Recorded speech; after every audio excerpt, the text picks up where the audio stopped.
আসসালামু আলাইকুম আমার প্রিয় ভিউয়ার্সরা, আমার প্রিয় বন্ধুরা, কেমন আছেন আপনারা সবাই? আশা করছি সবাই খুব ভালো আছেন। আমিও খুব ভালো আছি আল্লাহর রহমতে। তো আজকে আপনাদের জন্য নিয়ে এলাম একটা ডায়েট ফ্রেন্ডলি সালাদ। আমি এখানে নিয়েছি শসা, নিয়েছি টমেটো আর নিয়েছি গাজর। আরও কিছু ইনগ্রিডিয়েন্টস আছে যেগুলো সামনে আপনাদের সাথে শেয়ার করব। তো আমি শসাগুলোকে ছুলে তারপরে কেটে নিলাম, সবগুলো উপকরণই কেটে নিলাম। তো এখানে আছে গাজর কুচি, শসা কুচি, পেঁয়াজ কুচি, তারপর আছে ক্যাপসিকাম কুচি, কাঁচামরিচ কুচি, টমেটো কুচি। এখন আমি এখানে দিয়ে দিলাম সামান্য পরিমাণের চিনি, সামান্য পরিমাণের কালো গোলমরিচের গুঁড়া, আর এখন যেটা দিচ্ছি সেটা হচ্ছে সাদা লবণ। আরেকটা কথা বলি, আপনারা যদি এটাকে ডায়েট ফ্রেন্ডলি করতে চান 100%, তাহলে চিনিটা অবশ্যই অ্যাভয়েড করবেন।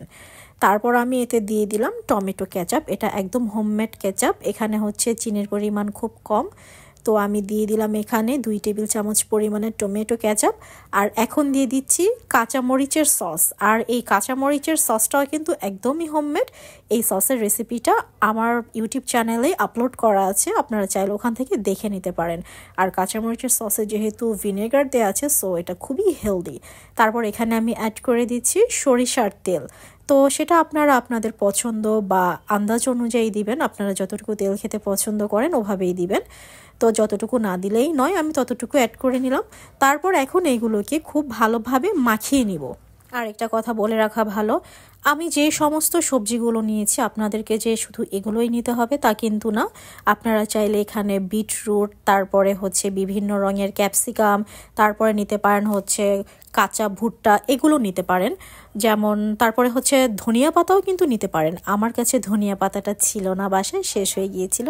তা না হলে আমি ধনিয়া পাতাটা অবশ্যই অ্যাড করে দিতাম। তো হাতের সাহায্যে খুব ভালোভাবে আমি মিক্স করে নিচ্ছি।